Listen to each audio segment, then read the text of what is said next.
여러분 안녕하십니까? 포항 MBC 뉴스입니다. 오늘 아침은 어제보다 더 춥습니다. 포항 아침 최저기온 영하 8.2도를 보였고 체감 온도는 낮 동안에도 영하권에 머물 것으로 예상됩니다. 조주경 기상캐스터입니다.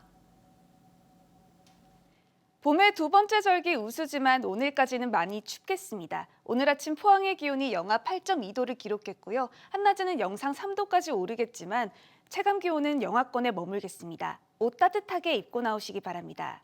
그래도 내일 낮부터는 기온이 13도까지 오르면서 다시 온화한 날씨가 이어지겠습니다. 하루 사이에 기온 변화가 정말 큰 요즘입니다. 건강관리에 힘써주시기 바랍니다. 한편 강풍과 대설특보가 발효 중인 울릉도와 독도에서는 오늘 낮까지 3에서 8cm의 눈이 더 내리겠습니다. 이어서 자세한 지역별 날씨 살펴보시면 오늘도 경북 해안의 하늘은 맑고 깨끗하겠습니다. 한낮 기온은 영상 2도에서 3도로 어제보다는 조금 오르겠습니다. 울릉도와 독도의 기온은 울릉도 0도, 독도 2도로 예상됩니다. 동해 전해상에 내려져 있던 풍랑경보는 풍랑주의보로 완화됐지만 오늘까지는 너울성 파도에도 주의가 필요합니다. 바다의 물결은 전해상에서 4m로 높게 일겠습니다. 내일부터 기온이 가파르게 오릅니다. 따라서 주말과 휴일에는 낮 최고 기온이 15도를 훌쩍 웃돌면서 4월 봄 날씨가 예상됩니다. 날씨였습니다. 포항 MBC가 원자력 안전기술원의 자료를 단독 입수해 분석한 결과 원전 내 여러 시설에서 누설이 확인되고 있어 충격을 더하고 있습니다. 더구나 월성원전 4호기의 경우 집수조가 손상돼 오염수가 바다로 흘러들어갔다는 내용도 포함되어 있습니다. 한수원 측은 여전히 외부 유출은 없다며 규제 감독기관인 원자력안전기술원의 공식 보고서를 부인하고 있습니다. 장미쁨 기자의 단독 보도입니다. 원자력안전기술원이 지난해 월성원전 4호기를 정기검사한 결과입니다. 4호기에서 집수조 벽체가 손상돼 집수조의 오염수가 외부 환경으로 누출됐다고 적시했습니다. 집수조의 콘크리트가 부식되고 철근이 드러날 정도의 손상이 있었다는 겁니다. 특히 이 오염수가 비방사성 지하수를 처리하는 터빈 갤러리를 통해 바다로 유출되는 걸 발견했다고 밝혔습니다. 정상적인 정화시설을 거치지 않은 채 오염수가 경주 앞바다로 흘러갔다는 뜻입니다. 방사성 처리 계통은 따로 건물이 있어. 제대로 처리 안 된 게 터빈 쪽으로 이제 방류가 된 거지. 그동안 방사성 물질이 외부로 유출된 적 없다던 한국수력원자력의 주장을 뒤집는 내용입니다. 방사성 물질의 외부 유출 근거는 또 있습니다. 감독기관인 원자력안전기술원은 9년 전 공사로 월성원전 1호기 사용연료 저장조에 차수막이 파손됐고 여기에서도 누설이 발생해 오염물질이 자연 환경으로 누출됐다고 지적했습니다. 차수막 하부 지하수라는 이게 자연으로 나가는 물이란 뜻이거든요. 근데 이게 아까 39,000 이게 나오려면 차수막이 뚫려야만 나오는 거예요. 하지만 한수원 측은 정반대의 해석을 내놓고 있습니다. 외부 환경으로 누출이 확인된 건 아니며 집수조 내부의 물을 오염수로 보기도 어렵다는 겁니다. 오염수가 누출되고 있는 월성 1호기에 파손된 차수막은 9년이 되도록 보수 작업이 끝나지 않은 것으로 확인됐습니다. MBC 뉴스 장미쁨입니다. 코로나 사태 이후 봉급 생활자들의 소득 격차는 더 벌어졌고 자영업자들의 빚은 늘어났습니다. 그런데 부동산 가격은 급등했죠. 부자는 더 부자가 되고 가난한 사람은 더 가난해졌다는 건데요. 코로나로 더 깊어진 양극화가 사회 안정성을 해친다는 분석도 나옵니다. 한태현 기자입니다. 26년째 여행업을 해온 이필립 씨에게 지난해 닥친 코로나19는 날벼락이었습니다. 사스, 메르스 때도 버텼지만 코로나19는 달랐습니다. 모든 상품이 취소됐고 결국 지난해 6월 사업을 접어야 했습니다. 임대료라든지 그리고 고정 경비로 지출되는 직원들 월급들을 이렇게 생각해 볼 때 버티기가 너무 어렵다. 차라리 자진 폐업을 하고 대구 북구 동천동에서 식당을 운영하는 황상준 씨도 코로나19의 타격에서 벗어나지 못하고 있습니다. 매출은 반토막이 났고 전세금까지 털어 손실을 메우고 있지만 한계에 다다랐습니다. 희망 고문이죠. 이제 언제쯤 좋아지려나, 좋아지겠지, 이제 그렇게 하면서 나아지겠지, 그렇게 하루하루 견디는 거죠. 지금 한 1년 정도 되다 보니까 이제는 절망과 자존감은 이제 뭐 이제 그런 것들은 이제 넘어섰고요. 소득은 줄었고 빚만 늘고 있습니다. 소상공인 시장 진흥공단에 따르면 코로나19 여파로 지난해 돈을 빌린 업체는 대구에서만 13,000여 개로 전년도와 비교해 4배나 늘었습니다. 대부분 음식점, 카페, 일반 소매점입니다. 공급 생활자들의 소득 격차도 벌어졌습니다. 대구 경북연구원이 통계청 자료를 분석한 결과 지난해 상반기 대구의 상용직 월급은 308만 9천 원으로 전년도와 비교해 9만 3천 원 늘었지만 임시직과 일용직 임금은 각각 5만 5천 원, 11만 2천 원 줄었습니다. 대부분이 임시직, 일용직 그 근로자들이 거의 대부분 퇴출 내지는 기존에 있던 분들도 대부분이 임금이 삭감되는, 그러니까 전반적으로 평균 임금이 떨어지는 그런 상황으로 지금 가고 있기 때문에 이게 전형적인 양극화의 출발이다, 이렇게 지금 볼 수가 있거든요. 코로나로 인한 경기 침체를 우려해 돈이 풀리면서 부동산 가격은 급등했습니다. 한국부동산원에 따르면 지난해 12월 대구의 아파트 평균 매매 가격은 3억 3천만 원으로 코로나 이전인 전년 같은 기간과 비교해 1년 새 10% 올랐습니다. 재난지원금과 같은 경제적 불평등을 해소하기 위한 정부의 노력에도 효과는 미미한 수준입니다. 소득 격차에 자산 격차도 심해지면서 양극화의 골은 더 깊어졌습니다. 가진 자, 누린 자, 힘 있는 자들이 자기들은 앞으로 살아가는데 오히려 이게 더 좋은 기회였는지도 몰라요. 그만큼 더 많은 부를 짧은 시간 내에 축적할 수 있는 기회로 생각할 수 있는데 그게 영원히 갈 수 있는 그런 체제가 아니라는 거죠. 코로나19는 우리 사회의 양극화 현상을 심화하면서 지속 가능한 경제와 정치 시스템에 적지 않은 충격을 주고 있습니다. MBC 뉴스 한태현입니다. 포항시의회 지진피해대책특별위원회는 지난해 9월부터 접수한 지진피해 구제 신청 건수는 현재 2만 7천여 건이며 올해 피해구제 지원금 예산으로 3,750억 원을 편성했다고 밝혔습니다. 의회는 향후 공용주택 피해 한도를 증액하고 자동차 파손 지원 등 지진 피해 인정 범위 확대를 위해 정부에 건의할 계획입니다. 또한 국가와 관계 지방자치단체 간 지원금 재원 부담 근거 마련과 심의위원회 재심의 신청 등을 위한 지진특별법 시행령 개정도 추진할 방침입니다. 포항시가 설을 맞아 내놓은 포항사랑 상품권 300억 원어치가 조기에 모두 팔렸습니다. 시는 지난달 포항사랑 상품권 1차분 500억 원어치를 4일 만에 모두 판매한 뒤 지난 3일 설을 앞두고 상품권을 사지 못한 시민을 위해 2차 판매를 시작했으며 은행 영업일 기준으로 8일 만에 모두 판매됐습니다. 포항사랑 상품권은 10%의 할인율과 지역 내 대부분 가맹점에서 사용이 가능해 높은 인기를 끌고 있습니다. 시는 상반기 3천억 원어치, 하반기 2천억 원어치 상품권을 발행할 계획입니다.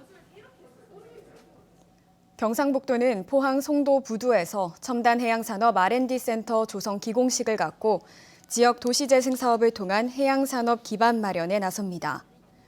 첨단 해양산업 R&D 센터는 철강산업 쇠퇴에 따른 지속가능한 신산업 육성 필요에 따라 지난 2018년 국토교통부의 도시재생사업 공모에 선정된 사업입니다. 197억 원을 들여 오는 2022년 3월 완공될 예정인 이 센터에는 해양 레포츠 첨단 장비 R&D 연구실과 실험실, 첨단 해안 정시 공간 등으로 구성되며 첨단 기술 기반 시제품의 상용화 등 차세대 해양 산업의 기틀을 마련하는 계기가 될 것으로 보입니다. 포스코 포항제철소 내부 도로에서 오토바이로 출근하던 50대 노동자가 덤프트럭에 치여 숨진 사고 2달 전 보도해드렸는데요. 부실한 도로 안전 관리가 문제로 드러났는데 포스코는 대책으로 이륜차 운행을 전면 금지하겠다고 발표해 반발을 사고 있습니다. 하청 노동자 등 만여 명이 이륜차로 출퇴근을 하는데 노동자의 희생만 강요하는 편의주의적 발상이란 비판이 일고 있습니다. 박성아 기자가 보도합니다.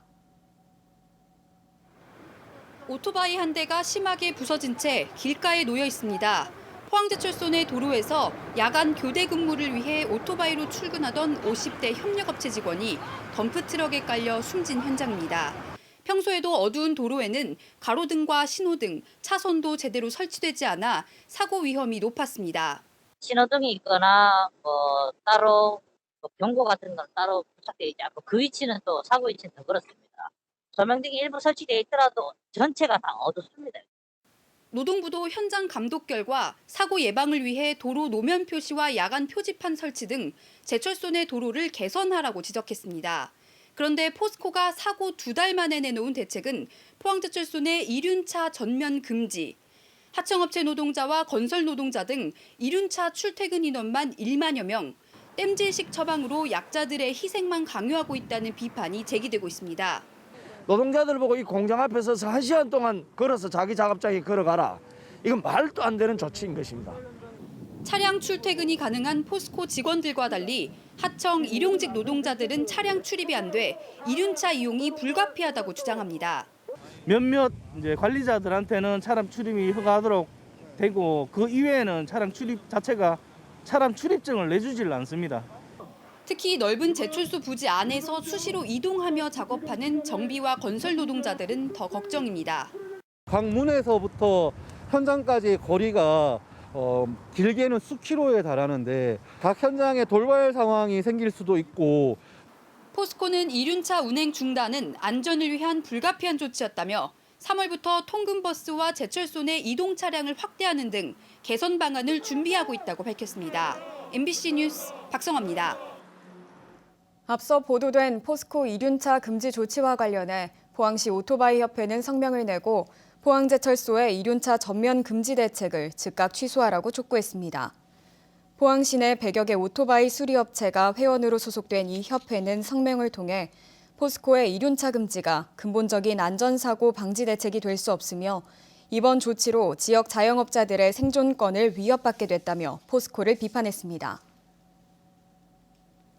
경북의 1월 수출이 24.7% 증가한 34억 달러, 약 3조 9천억 원을 기록해 큰 폭으로 증가한 것으로 나타났습니다. 이는 우리나라 1월 수출액 증가세 11.4%보다 높은 수치이며 3개월 연속 두 자릿수 증가여서 수출 회복에 대한 기대감이 높아지고 있습니다. 주요 수출 품목은 비대면 산업 호조에 따라 무선통신기기 부품, 무선전화기, 평판 디스플레이 등 10대 품목 가운데 7개가 증가세를 보여 실적 상승을 이끌었습니다. 수출 1위 국가인 중국이 12억 달러 72% 급증해 최대 증가폭을 보였습니다.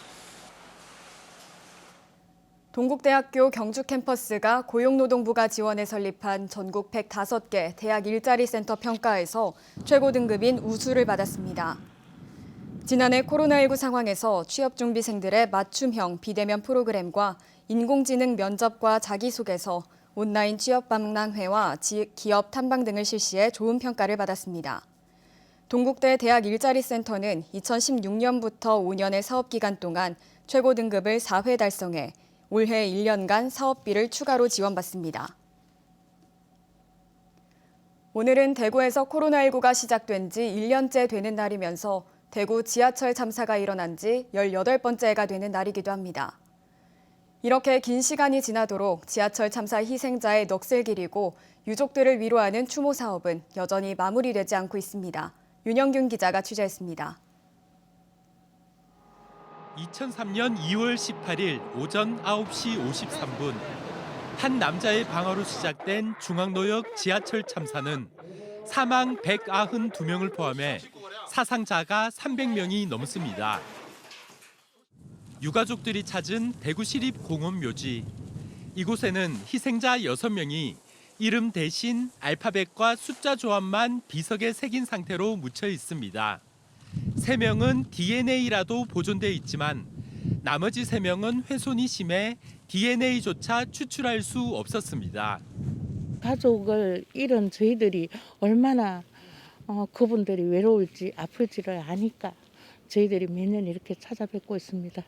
이처럼 이름을 찾지 못하고 있는 건 18년째 이곳에 묻혀 있는 희생자 6명뿐만은 아닙니다. 참사 7년 만에야 희생자들의 이름을 새게 만든 추모탑은 주변 주민들의 반발로 추모탑이라는 이름을 쓰지 못합니다.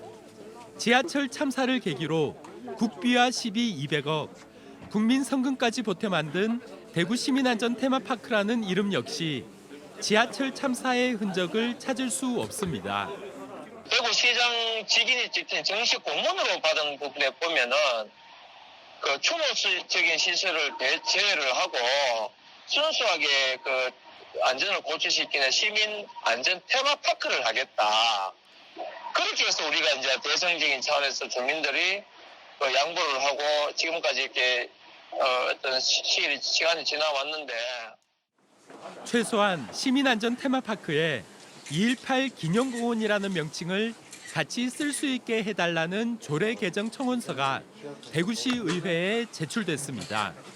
사실 그 대구시가 유족들에 약속한 그 중에 그 이행된 게 별로 없어요. 2.18 재단 만든 것이 이제 가시적인 거고 나머지는 가시적으로 뭘 했다라고 볼 수 있는 게 아무것도 없거든요. 이제 시작이라고 보는 게 맞고. 관건은 역시 주변 주민들의 반대를 어떻게 극복해내느냐는 점입니다. 지역사회 모두가 이 문제에 대해서 관심 가지고 머리를 맞대야 합니다. 풀지 못하면 부끄러운 일입니다. 2.18 안전문화재단은 오늘 오전 대구 시민안전 테마파크 추모탑 앞에서 18주기 추모식을 할 예정이지만 주민들이 반대 의사를 분명히 밝히고 있어 물리적 충돌까지 걱정되는 상황입니다. MBC 뉴스 윤영균입니다.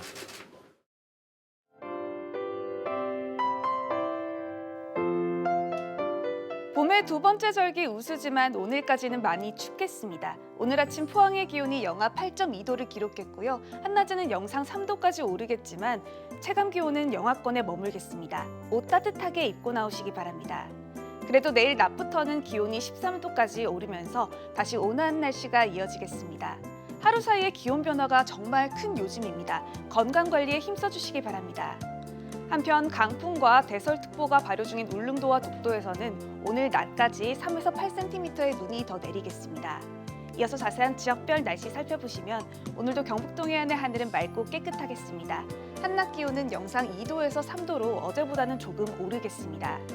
울릉도와 독도의 기온은 울릉도 0도, 독도 2도로 예상됩니다.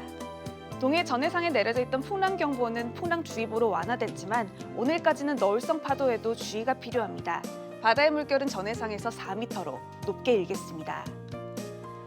내일부터 기온이 가파르게 오릅니다. 따라서 주말과 휴일에는 낮 최고 기온이 15도를 훌쩍 웃돌면서 4월 봄 날씨가 예상됩니다. 날씨였습니다. 이상으로 포항 MBC 뉴스를 마칩니다. 여러분 고맙습니다.